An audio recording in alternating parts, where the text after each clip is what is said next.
Carl, take me back to the beginning. Tell me the entire story from the day it started until today. From what I can remember, because it was a fatal car accident, I suffered a lot of injuries and I had a concussion where I lost my memory for a part-time, being in the hospital. I remember we were briefing. We just finished up what we needed to do. We were given orders to go chill out somewhere, stay in the range of each other, and listen to the radio. We were basically done for the day. So I went to Wawa. A couple fellow officers that was on the unit with me went to Wawa as well. Officer Adolph, K9 Harvey, and Officer OG. I just remember being in Wawa, hearing a chirp come through on my phone, which is the push to talk that we were told to download when we first got in the unit. It was Mordecai. We were on our way on MLK to try to stop a car. I was about to stop a car westbound on MLK, and I believe that Officer Johnson was on his way to me when this happened. He was like, "Where you guys at?" I looked at Adolph like, "What does he want now?" He just gave us orders to go chill out. Like, what are you out there doing that you told us not to do? And you're by yourself. So how I was trained, you don't want to initiate stuff by yourself. You want to always make sure you have somebody with you. So in case things go left, you have backup. So I immediately went to my car, and at that time I was in a Ghost Charger. Never had vehicle training since I've been with the department, which is a FDLE once a year thing you're supposed to do. Never received it. I was even reprimanded to have vehicle training, which is in my file, but never received it. So this is my first time driving the Charger for the department. I was always in the Tahoe, so the speeds are different. You have to know what you're doing. So I responded to him. Was I going fast? Yes. I was told that I was doing 94. I never looked at my speedometer to see that I was doing 94, but I knew I was going fast. Only thing on my mind was making sure he was okay, because what he called out, it looked ugly to me. When I say that, you call out two vehicles chasing after one another, and one of the vehicles are blacked out. And when we say they're blacked out, it's nighttime. So if you see a vehicle with no headlights, no taillights, it means they're either going to go commit a crime or they're coming from committing a crime. So I immediately just wanted to get to him, make sure he was safe. That's the only thing on my mind, his safety. And I never made it once I got on Australia. I just remember going over the tracks, and as I'm approaching the intersection of West 13th and Australian, I have a green light. I just see a white light just come across my eyes. And I just remember saying no.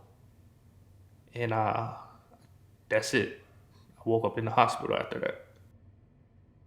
It happened at 1 o'clock, so 4 hours ago.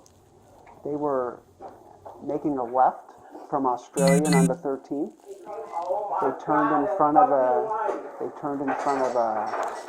an officer from the Riviera Beach PD. How significant is a 0.194 blood alcohol level? Very, I've done a nice amount of DUIs as a road patrol officer. When you're intoxicated, you're not supposed to be behind the wheel of a vehicle. Once you do get behind the wheel of a vehicle and you're intoxicated, you're already violating the law. We promote no drinking and driving on I-95 on the billboards. They have commercials. We have people that have lost loved ones to drunk drivers. I felt like they could have called someone that wasn't drunk, or the passenger who wasn't intoxicated, she could have drove.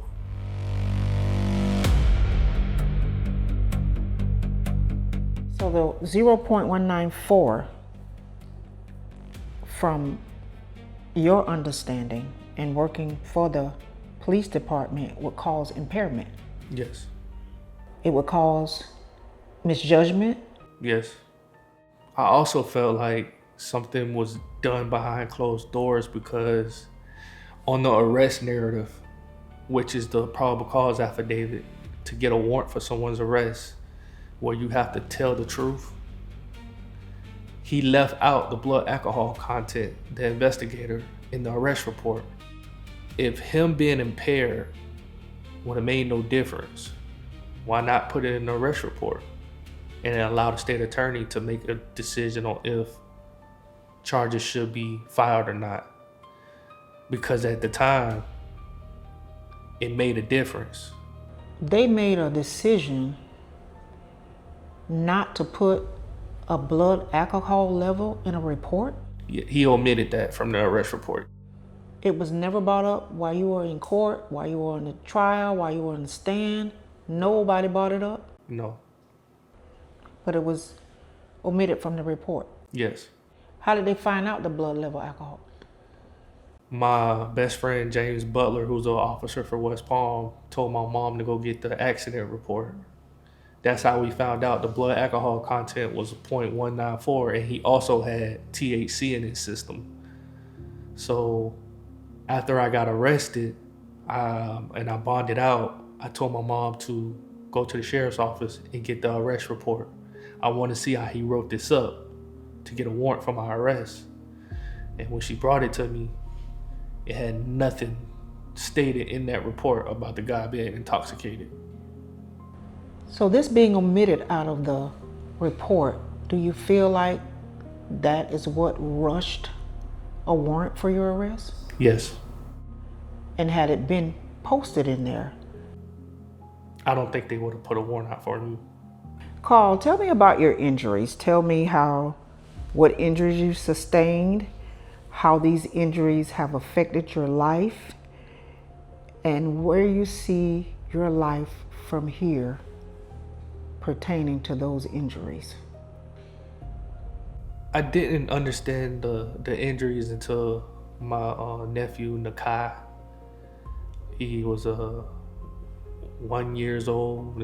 He was walking, and we were in Orlando, and he started to run towards the road. So I tried to go get him. I couldn't do nothing, and it broke me down because it's like I can't even play with my nephew. Like, I can't even chase after him if I wanted to. Let's just say a car did come on that road, I couldn't help him. I had to wear different type of shoes with insoles in them that would help with my arch. I fell down numerous times. I couldn't walk up the stairs. I had to have a friend help carry me up the stairs. Couldn't even bathe. I had to bathe in the bed.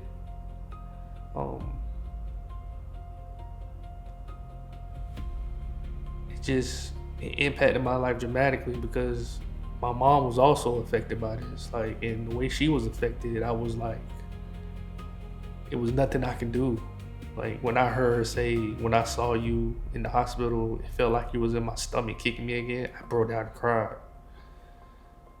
Because it was just like, I can't imagine what she was going through. But at the same time, I know she loved me.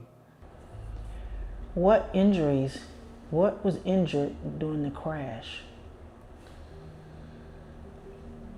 My entire right ankle. As you can see the difference. I just broke my tibia on my left foot. I broke my tibia and my heel on the right one. So this sticks out and swells up if I'm sitting down, or if I'm standing up too long, my right ankle will just swell up. My femur's gotten better. My wrist, I get pain in my wrist. Sometimes it'll get stuck.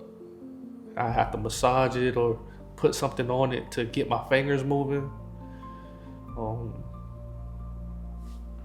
My left hip, I can't sleep on my side because I feel the screws.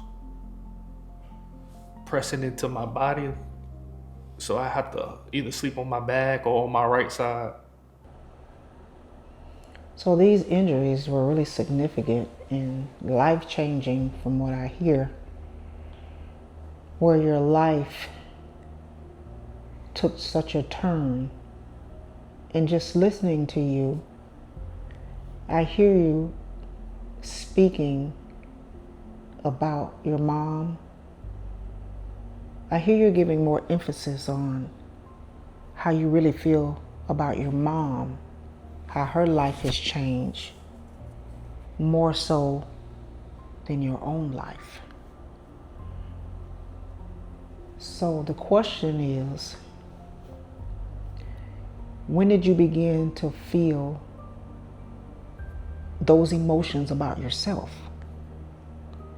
How your life changed, how the accident changed your life, how the injuries changed your life, and how you knew that your life would never be the same. I really don't try to focus on me.